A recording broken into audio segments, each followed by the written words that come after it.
We've got an exclusive investigation for you tonight. The president of South Africa, Cyril Ramaphosa, has begun, and you may have seen this in the press, seizing land from his own citizens without compensation because they are the wrong skin color. That is literally the definition of racism. Racism is what our elites say they dislike most. Donald Trump is a racist, they say. But they paid no attention to this at all. In fact, Ramaphosa is one of Barack Obama's favorite leaders in the world. In a speech just a few weeks ago, Obama praised him. He praised the racist government of South Africa and Ramaphosa by name for, quote, inspiring hope throughout the country. Does our current bureaucratic elite agree with that? Apparently they do. We called over to the State Department for comment on South Africa's land seizures, seizures which should be getting worldwide attention because they are immoral but are getting basically none. And the State Department replied with what is, honestly, an unbelievable statement. We're going to quote it for you at length. Here it is, quote, "We are aware of these reports and have been following this issue very closely for some time. South Africa is a strong democracy with resilient institutions, including a free press and an independent judiciary. South Africans are grappling with the difficult issue of land reform through an open process, including public hearings, broad-based consultations, and active civil society engagement. President Ramaphosa has pledged that the land reform process will follow the rule of law and its implementation will not adversely affect economic growth, agricultural production, or food security." End quote. State Department did not mention that by following the rule of law, he has changed the country's constitution to make it possible to steal land from people because they are the wrong skin color. In other words, nothing to see here, says Mike Pompeo's State Department. It's totally okay for South Africa to steal property for racist reasons because they are, quote, a strong democracy and held, quote, public hearings.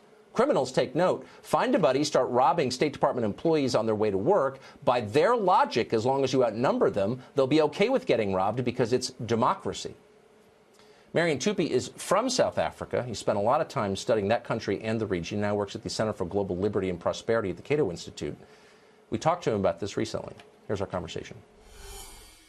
I thought the whole point of the new South Africa and the reason the rest of us were excited to see it in 1994 take shape is because it rejected racial discrimination. And yet the government is now embracing it. Or am I missing something? No.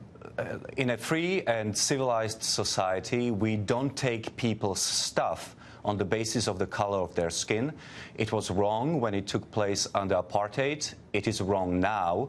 And it would be a tragedy if South Africa were to repeat the same mistakes it did in the past.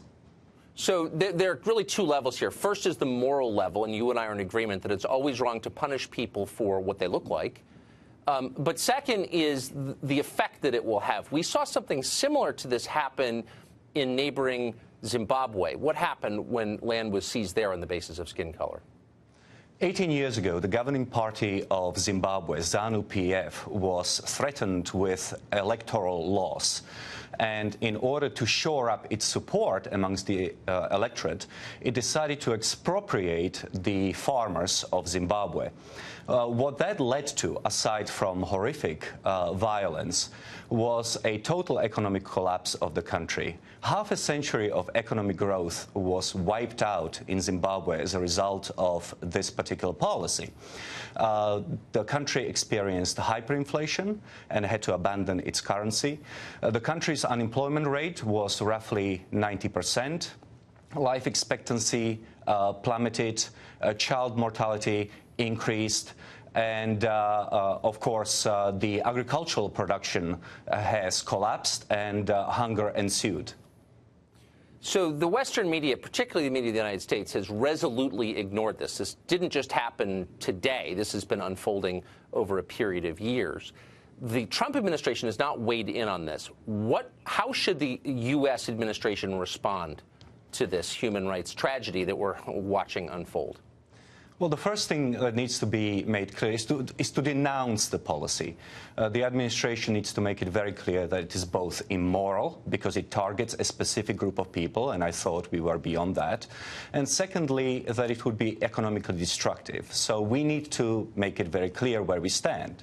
Secondly, South African government needs to be aware that the law, the African Growth and Opportunity Act, under which South Africa trades with the United States requires the President of the United States to expel countries from AGOA that do not respect property rights and due process. So South African government needs to be aware that if it changes the constitution and legalizes what is essentially theft of private property, it will be kicked out of AGOA, and further negative economic consequences will ensue. Why would former President Barack Obama, just several weeks ago, publicly praise a racist like Cyril Ramaphosa? Why would he do that? A lot of people hope that Cyril Ramaphosa is playing some sort of a three-dimensional chess, that he's just trying to appease the far left of his political party and the far left in the country. But ultimately, he doesn't really believe in what he explicitly says he believes. Cyril Ramaphosa has said that by expropriating the farmland, the privately owned farmland in South Africa, he's going to create the Garden of Eden in South Africa. He's going to turn South Africa into hell, just like Zimbabwe is a complete catastrophe. And so Barack Obama should pick up the phone, call Cyril Ramaphosa, and tell him that if he wants to continue to enjoy the good press he's been having, he needs to reverse policy that he is set on and behave in accordance with normal rules that define and characterize free countries. Yeah, I wish he'd said that in public when he had the chance, but of course he didn't, being a coward. Marion, thank you very much for your deep knowledge on this subject. I appreciate it. My pleasure.